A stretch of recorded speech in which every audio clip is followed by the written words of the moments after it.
If, like me, you enjoy a glass of wine but would like to know more about the subject, then this is the series for you. You don't have to go to night school. All you have to do is open a bottle as I open a bottle, and we'll drink together and discuss it and work out how it all happened. But if you haven't got a bottle of wine for this week, don't worry, because at the end of the programme, I'll tell you what next week's wine is going to be. And if you're going to make a series on wine, what better place to be in than France, one of the world's greatest wine-producing nations.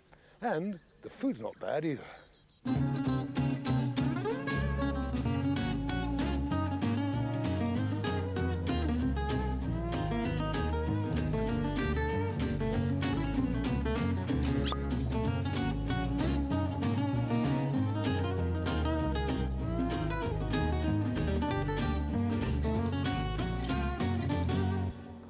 Oh no, not another wine programme, I hear you cry, and up to a point I agree. It's true, we are swamped with foodie and drinky programmes, but from my point of view, I haven't been to France for years, and when they asked me to come, I thought about it for 2 or 3 seconds, phoned my travel agent, cancelled my holiday to the Caribbean and said, yes, I'm on my way. And I promise you, there'll be no bow ties, no nonsense, just information and fun, and lots of wine, which we will drink together.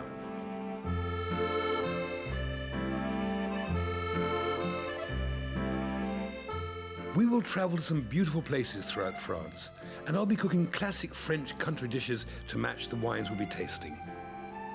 No other winemaking country in the world has such a wide range of climates, and this has enabled France to produce the entire spectrum of classic wine styles, from the crisp, sparkling wines of Champagne to the smooth reds of the Rhone Valley, from the sweet wines of Sauternes to the delicate rosés from Provence. And we're going to taste them all. 15 wines that will give you a fairly comprehensive selection of the wonderful and varied flavours of this liquid heaven. And where better to start our holiday, our journey, than here in Burgundy, an area rich in culture, history, food, and of course wine. And the wines we're featuring this week are Chablis, one of Burgundy's most prestigious white wines, and Côte de Beaune. So, bottles at the ready, and off we go. First, probably one of the most famous white wines in the world, which is, of course, Chablis. We've all heard of it, and of course, we probably expect a town famous for producing such a fine wine to be picturesque, idyllic, even glamorous. But Chablis is none of these. It's a small, unpretentious town whose only claim to fame is its vineyards.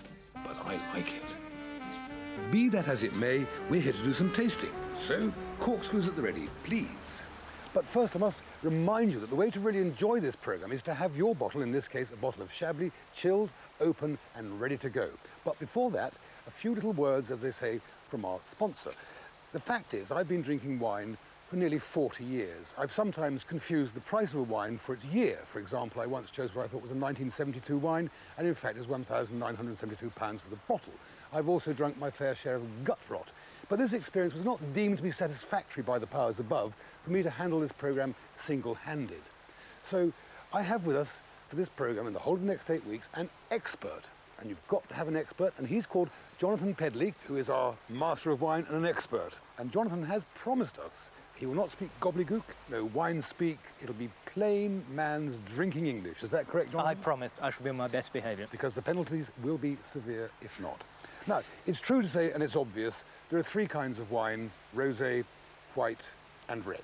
Yep. Absolutely. And I guess on our tour, one of the main things that will come out are the different factors that make these wines, which are all hopefully made from grapes, taste different. So we'll have things like the climate, the soils, the way the vines are trained, even down to how the wine is actually made. But as you say, one of the key things is the different types of grapes. Now, of course, all of the world's red wines are going to be made from black grapes, and of course, most of the world's white wines are going to be made from white grapes. So you get rosé from pink grapes, do you? It would be nice, wouldn't it? What we actually find is that rosés are made from black grapes primarily. It's a clever trick in the winemaking. But that's really what it comes down to. Did you not have time for any lunch today? I just wonder what the apples were. You're wondering what this was for.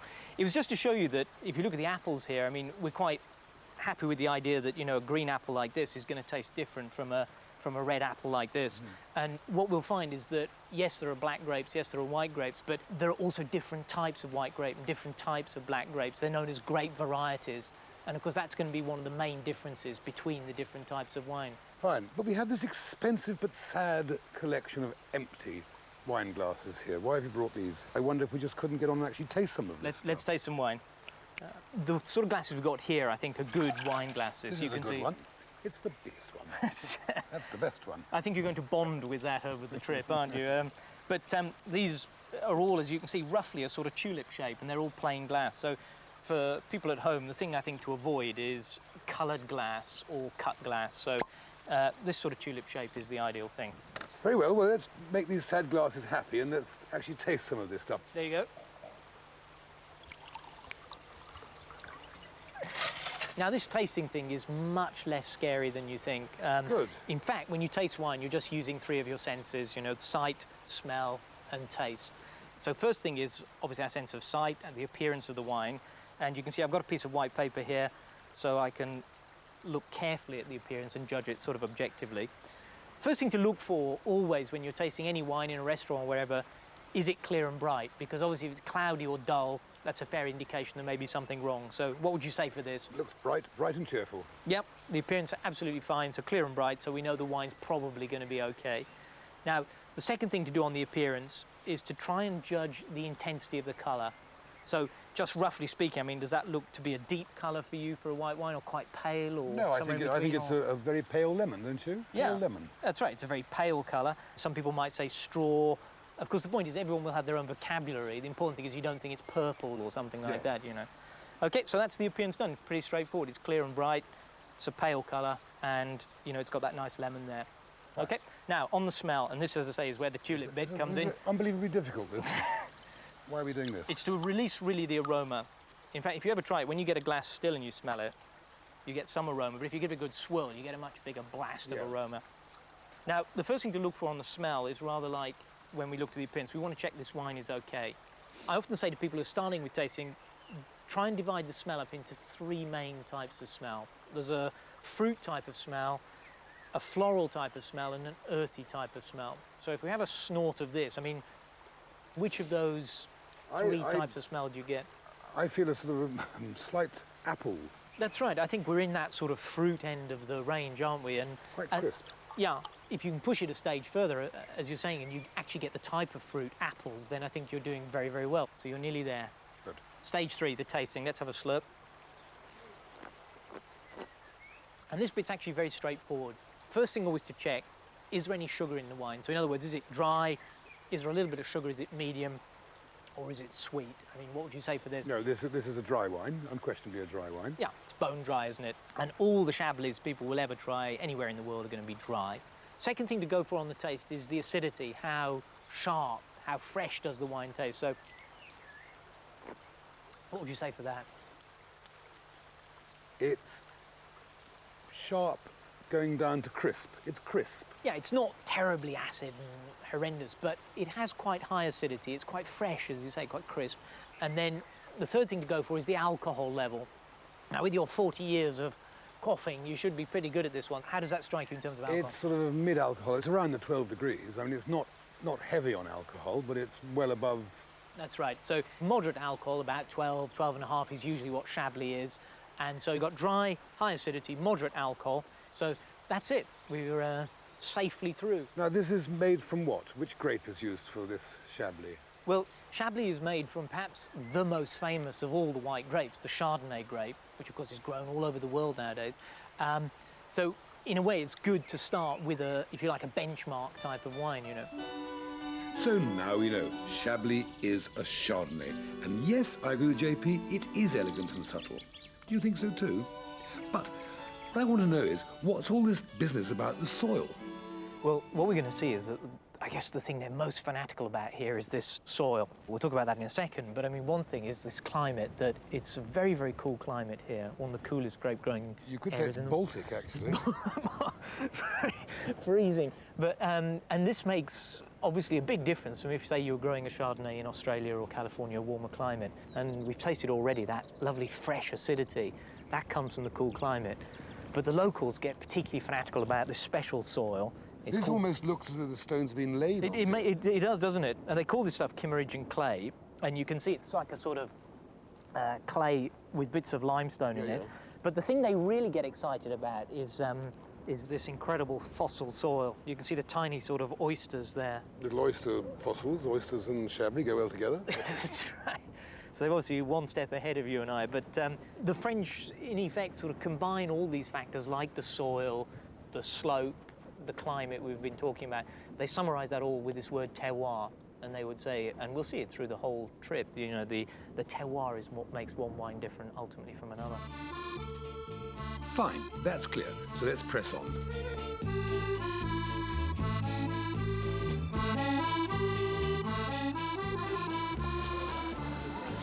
Bonjour madame, un demi-kilo de girolles s'il vous plaît.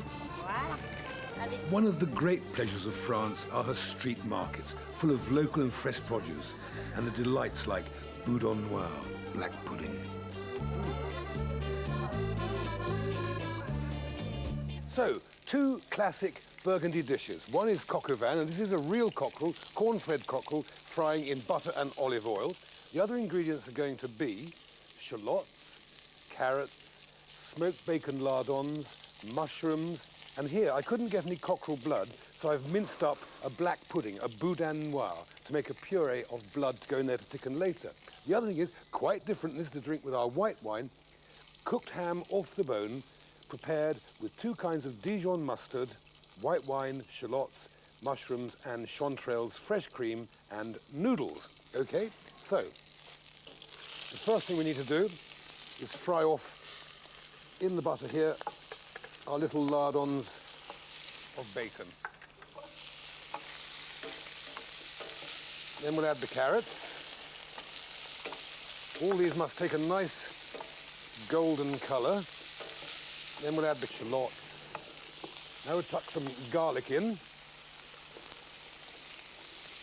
Now, wander down this end, Mike. I'll start making my sauce for the ham. I can put my little shallots into the butter and the olive oil, and a couple of thinly sliced pieces of mushroom. Give that a stir around for a moment or two. Actually, while that's just melting, let's go back to the wine content of this program, because I must point out, when you're cooking with wine, you must never compromise and use cheap wine, because it is not good enough to drink. It's definitely not good enough to cook with. Cheers. Good stir around there. They're doing very nicely. That's going very well. Right. Now, at this stage, some Marc de Bourgogne, which is a kind of a cognac. It's made after the best cognac is made. It's made from the second pressing of the grapes. It's quite strong, and it's excellent for this kind of dish.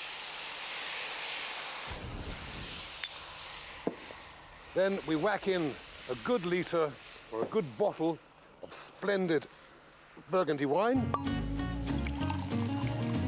I know you're going. Don't worry. I'll just carry on cooking.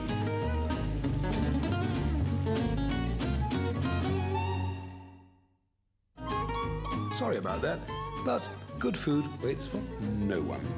And then just stir in the butter so it mixes well with the cream and the mustard, the wine and the stock to make a really rich, delicious sauce. Next thing, just slide the ham onto the plate with a few girolles fried in butter along with the ham. That's there, like that. And of course, the excellent Dijon mustard and Chablis sauce. Goes over the whole lot. You might just put a little chive or two on there. So, there we have it. And then, of course, we've got these wonderful local breads. This one particularly is good. It's made with pork scratchings in. When they kill the pig, they make the crackling and stuff it into this lovely bread. A splendid ham and cream pie in lovely, fluffy, puffy pastry. Pig's trotters in jelly. One of the great local specialities is ham cooked with parsley set in jelly, and of course pig's head set in jelly, which is a kind of a brawn. But the star, of course, of our show is the coq au vin. Cheers. So, finish your Chablis and change your glasses because we're moving on. As well as great wines and fine foods, Burgundy has some beautiful towns, like Semur-en-Auxois, a small 12th century town half an hour south of Chablis. And here in Burgundy, or Bourgogne as the French call it, the variations from each part of the region in soil and climate have enabled them to produce a wide range of contrasting wines. And as we drive south, leaving behind the clay soils of Chablis, we discover the richer soils of an area known as the Côte d'Or, the Golden Slopes. Not the Golden Coast, I have to add. No longer are the vineyards full of Chardonnay, but increasingly we now see the dark grape Pinot Noir. JP, Keith. hat off. Good morning, everybody. Good evening. Look, when I go to the supermarket, I buy some Chardonnay or Pinot Noir or Cabernet Sauvignon, whether it's from New Zealand, Australia, or America, somewhere like that. Yeah. I know what I'm Yeah. getting, I know what it is. Yeah. But when I go to buy French wine, there's a confusing array of information on the label, which most of us, and certainly me some of the time, don't understand. Yeah. Now, this I understand to be a Burgundy, but why doesn't it say it's a Burgundy? It's tough, isn't it? I mean, if you look at a label like this, there are some straightforward, obvious things. You know, the volume of the wine, 75 cl, the alcohol content, 13%, very easy.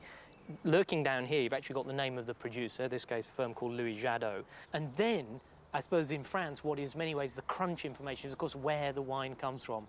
And here it's from a village called Savigny-les-Beaunes. What's in the bottle, in fact? Yes, because you can see what it doesn't tell us is what the grape is, you know.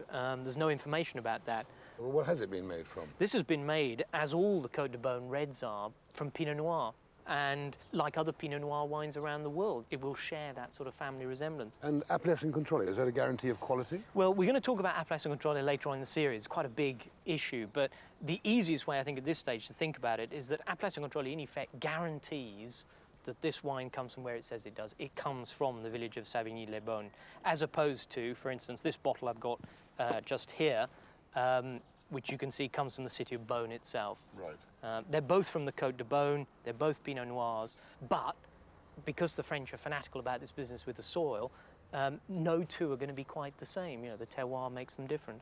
Right, well, if they're made from Pinot Noir, Let's see. let's see. Now, if at home you can send someone down to your cellar, grab a bottle of wine, even if it isn't Beaune, it doesn't matter, just join in with us for this programme, because we'd like you each week, if you wouldn't mind, to get the wine. We'll tell you what it is for next week and everything like that. Get the same wine as us, and we can have some fun together. And we can see whether Jonathan, who is a master of wine, an educated alcoholic, as my wife Kuntz called him, if he really knows what he's talking about. Yes, I think my comment afterwards was not sure whether it's educated, just the alcoholic bit. Anyway, so we're back to our tasting process, you know, the sight, smell and taste business. What we're going to find, though, just one or two key differences when you're tasting a red wine versus a white.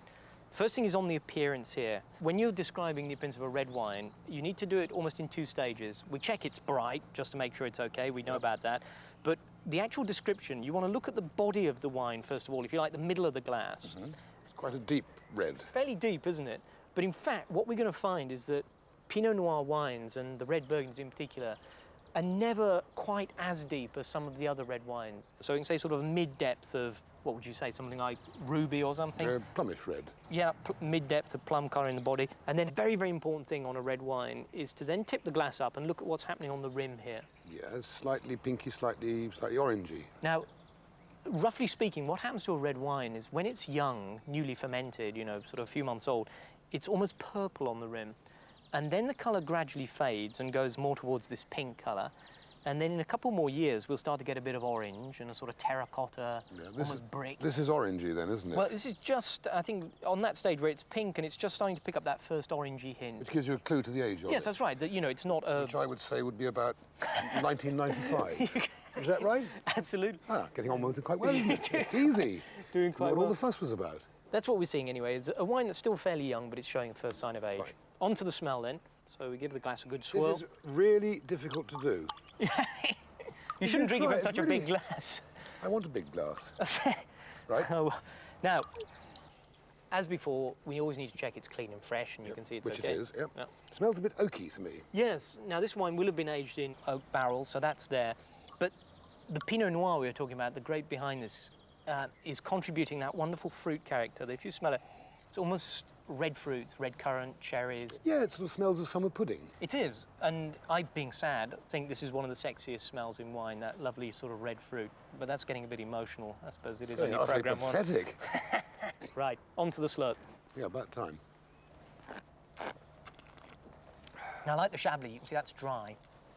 Not quite so acid, though. No, but it tastes a bit oaky to me, a bit of oak. Yeah, so the oak we had on the smell comes through a bit on the taste there. It's not quite so sharp. Not acidy, and it's actually very fruity. Yeah, The fruit comes through very strongly, and a nice warmth of alcohol. But then, the special thing we need to always look for on a red wine is this business about what's called tannin. What is tannin? I know it exists in tea, and I know it exists in wine, but what is it? It's from the skins of the grapes. When they're making red wine, you extract colour, obviously, from the skin, but at the same time, you take out the tannins, and that comes through in the flavour of the wine, and it gives us that sort of dry, earthy, slightly astringent tasting substances. What we're going to say for this, I reckon, is that this is somewhere in the mid-range of tannin levels. Yes, there's tannin there. Probably as we go through the programmes, we'll see some wines with more tannin and there's some with less. And you'll find that the Côte de Beaune reds, generally speaking, have a reasonable amount of tannin, not massively harsh, not terribly soft. But with youth, you get a fair amount of tannin. As it ages, those tastes become less harsh, they become smoother. And then the final thing, remember, so important, is the length of the flavour. I think the important thing is the size of the glass, quite frankly. After you've swallowed that wine, how long does that flavour stay after we've swallowed? I'd give this 5 out of 10 on that basis. Yeah, 6. I think, this is quite good. Fairly good length, isn't Yes. it? It sort of persists, and as you know from before, that's a good sign, isn't it? Length of flavour generally is giving us a pointer to quality. Jonathan, that's brilliant. My mind is spinning, but my glass is still half full, so that's good. I must say, our Master of Wine, JP, is a fountain of knowledge, isn't he? But unfortunately now, because I'm meant to be learning as well as you, I've got to go and look at some more terroir, some more dirt. Never mind, still got some wine left. JP, I hope you have a good reason for dragging me up this desolate spot to look at some dirt. What's it all about? Well, this is arguably some of the greatest vineyard soil in the world. You can see it's rather different from Chablis.